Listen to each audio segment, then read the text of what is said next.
उद्धव ठाकरे आणि राज ठाकरे दोघंही उद्या मराठीच्या मुद्द्यावरून एकाच व्यासपीठावरती दिसतील. विरोधक या सगळ्यांना काय विचार करतायत हे आपण जाणून घेतोय. माझ्यासोबत MIMचे महाराष्ट्राचे प्रदेशाध्यक्ष इम्तियाज जलील आहेत.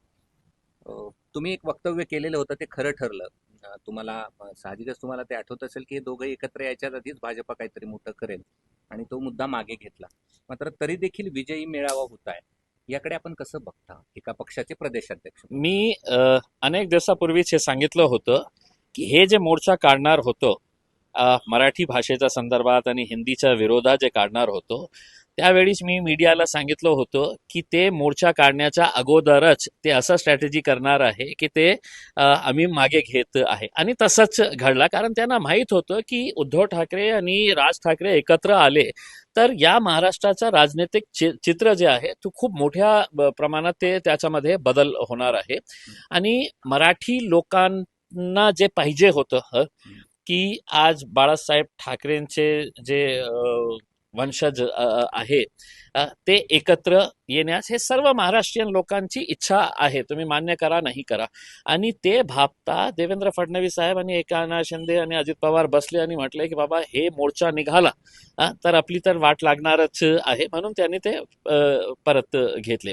आता त्यांनी जे उद्धव ठाकरे आणि राज ठाकरे जे एकत्र येत आहे ते असं मला असं वाटतं की बाळासाहेब ठाकरेंच्या निधनानंतर जे शिवसैनिक आहे त्यांना जे पाहिजे होते ते आपल्याला 5 तारखेला मुंबईमध्ये दिसणार आहे. त्यांना माहीत आहे की आज हे दोघं आलं तर नक्की त्याचा मोठा फटका जे आहे ते अजित पवारांनाही बसणार आहे, ते एकनाथ शिंदेला तर खूप मोठा बसणार आहे.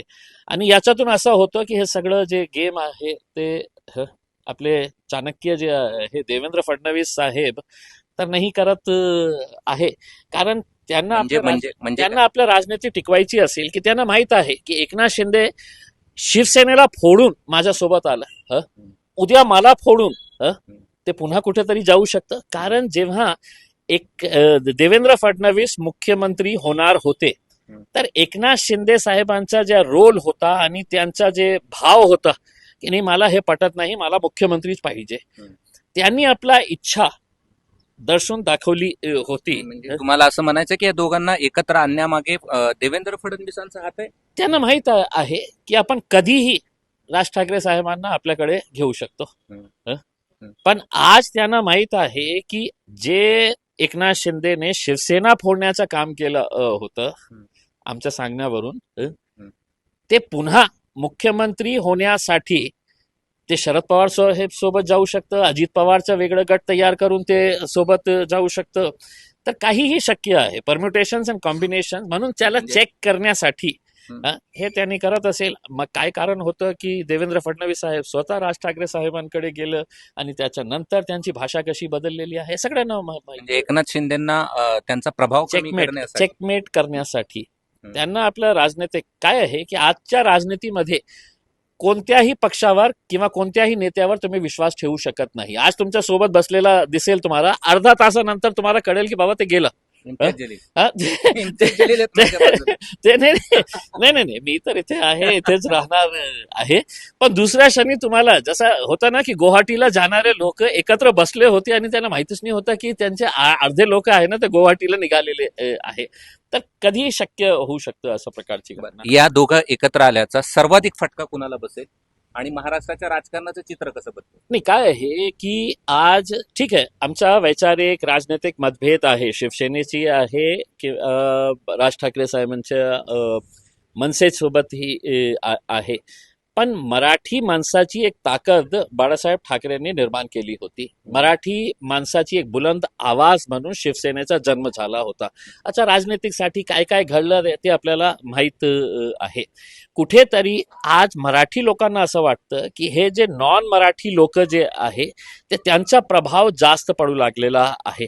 आणि एकदा bullet train Ahmedabad Mumbai bullet train सुरू झाली तर आपल्याला कळेल की गुजराती लोकांचा किती वर्चस्व या मराठी लोकांवर राहणार आहे. सगळं इंडस्ट्री, सगळं बिझनेसेस जे आहे ते सगळं गुजराती लोकांचं. माझा प्रश्न होता फटका कुणाला सर्वाधिक बसेल दोघांना? एकत्र आल्याचं. एकनाथ शिंदेची शिवसेनेला हम्म. आणि ते भारतीय जनता पार्टीला पाहिजे. तुम्ही मागे बोलत असताना म्हणजे महाविकास आघाडीमध्ये ज्यावेळेस उद्धव ठाकरे होते, म्हणजे अजूनही आहेत, त्यांना तुम्ही युतीचं म्हटलं होतं की तुम्ही एकत्र या, मलाही सोबत घ्या. ते काय झालं नाही. आता त्यांच्यासोबत आणखी जर झालं भविष्यामध्ये तर आणखीन एक येईल किंवा ते स्वतंत्र वेगळे होतील. यामुळे एमआयएम कसं बघतं, काय अजून त्याच भारतीय जनता पार्टीला पराभव करण्यासाठी आम्ही कोणत्याही प्रकारचा तडजोड करण्यासाठी तयार आहे, कोणत्याही प्रकारचा, कुठेही. कारण भारतीय जनता पार्टी या देशाला, या महाराष्ट्राला जितकी घातक आहे ते मला असं वाटत नाही कोणता दुसरा पक्ष आहे दुसरे पक्ष, पण ते कॅटेगरी आपण केली तर एक नंबरवर भारतीय जनता पार्टी आणि दुसरा तिसरा चौथा जे आहे ते दुसरे पक्ष असतील. नाही काय आहे की कुठल्याही मी काय म्हणतो, नाही आता ते आम्हाला कृष्णा, आम्ही अनटचेबल्स आहे, अछूत आहे आम्ही, कोणी आम्हाला टच करणार नाही, आम्हाला माहित आहे. तुमच्या प्रश्नाचं उत्तर एकच आहे. तुम्ही उद्या जाऊन राज ठाकरेंना विचारणार की तो मनसे इम्तियाज जलील तुमच्या सोबत किंवा एमआयएम तुमच्या सोबत येण्यास तयार आहे का. आम्ही अनटचेबल आहे, आम्ही मानत आहे. पण आम्ही का प्रस्ताव दिले होतं की जेव्हा त्यांचा पराभव होतो, त्यांचा अलायन्स कुणासोबत होता, काँग्रेस होतं, एनसीपी होतं आणि उद्धव ठाकरे त्यांचा पराभव कुठे झाला की एमआयएम मुळे झाला. एमआयएमनी वोट काटण्याचं काम केलं, म्हणून मी ऑफर केली होती की बाबा मी तुमच्या सोबत यायला तयार आहे, आमचा पक्ष तुमच्या सोबत यायला तयार आहे. आणि आजही ते ऑफर आहे. भारतीय जनता पार्टीला पराभव करण्यासाठी जे काही कॉम्बिनेशन आम्हाला एक्सेप्ट करण्यास तयार असेल तर आम्ही त्यांच्या सोबत जाण्यास तयार आहे. म्हणजे तुम्ही अप्रत्यक्षरित्या सांगताय की मनसे असेल तरी काय आम्हाला माझं उत्तर दिलेलं आहे कृष्ण. दिलेलं आहे मी उत्तर आपल्याला. धन्यवाद. तुम्ही बीपी माझ्याशी बोललात आणि हे इम्तियाज जलील होते आणि त्यांनी स्पष्ट केलंय की भाजपाला हरवण्यासाठी आम्ही कोणासोबतही तडजोड करायला तयार आहेत आणि हे दोघं भाऊ एकत्र आल्याचा सर्वाधिक फटका हा एकनाथ शिंदे यांना बसेल आणि हे सगळ्याच्या पाठीमागे फडणवीस तर नाहीत ना असा संशय देखील त्यांनी व्यक्त केलाय.